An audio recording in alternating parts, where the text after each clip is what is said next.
We are extremely pleased that you are here. It is good to come together for the purpose of co-creating. Do you know what you are wanting? That's the best, isn't it? To have a desire that you believe. Do you believe? Do you believe that what you want is in the process of coming about? And are you enjoying its becoming? Because that's the key to all of it, isn't it? And do you know that there will always be something more in the becoming? And do you know that that new that is always in the becoming will always feel like the most important thing that you've ever desired? That even though so many things that you desire have already come about in terms of the full manifestation where you can see and hear and smell and taste and touch, it's always that new thing, that new experience, that new desire that's in the process of becoming that rings your bells. And do you know why it rings your bells? Because it's ringing our bells. In other words, your life, the way you focused it to be, has caused you to launch these rockets of desire, a vibrational frequency that emanates from you, that is gathered by law of attraction into an absolute form, a form that is so tangible you can almost see it, but you can't. You certainly can feel it, but it's this vibrational cluster that law of attraction holds together, and your own inner being is there too. So there's this powerful focused upon what you have asked for, focused upon what you have vibrationally already become, synergy that is going on. And law of attraction has already gathered the vibrational equivalent of all of the cooperative components and is in the process constantly, we've not said this to you before, constantly of gathering you up as one of the cooperative components too. It's just that you're not always that cooperative. When you are, when you're tuned in, tapped in, turned on, when you're feeling good, when you are in an attitude of satisfaction and more, then, and only then, are you a cooperative component. And so this energy, this calling of you is a momentum that you can feel. It feels to you, if you let it go for a little bit without contradicting it with thoughts that are contrary to it, you can feel the momentum of it. And it's that momentum of you allowing, because of the thoughts you are choosing, you allowing yourself to be one of the cooperative components. And when you are, that means ideas that your inner being has about where you are in relationship to what you want come clearly into your mind. That's what those hunches or impulses or instincts are. That's when you feel like you'd really like to do something, before you say to yourself, well, that's not practical.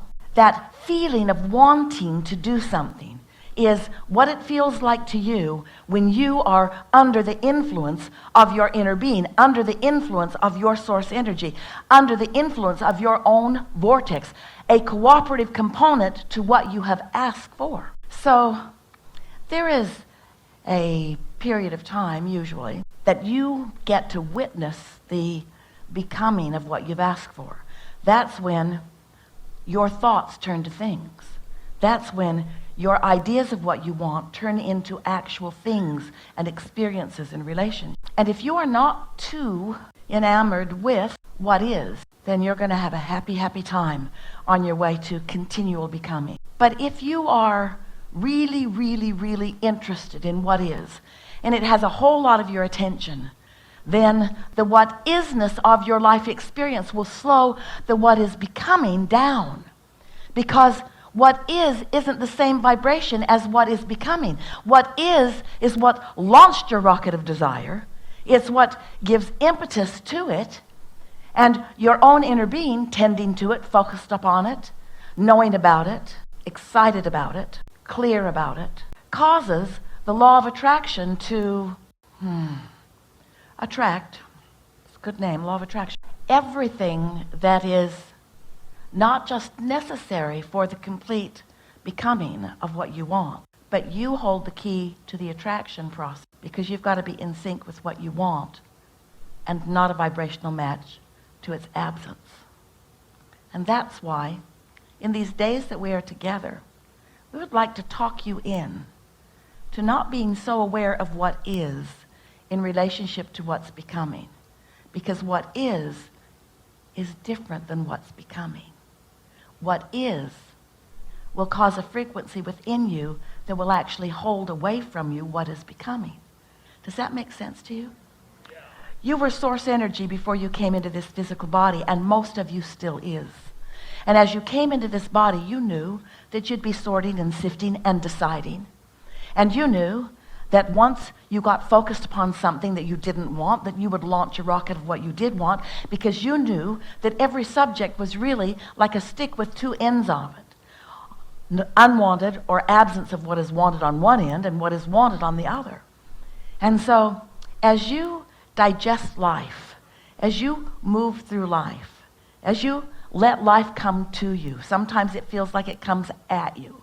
As your life comes to you, and you make decisions, sometimes really strong decisions, sometimes milder decisions, sometimes really clear decisions, sometimes really sure decisions, sometimes more tentative decisions.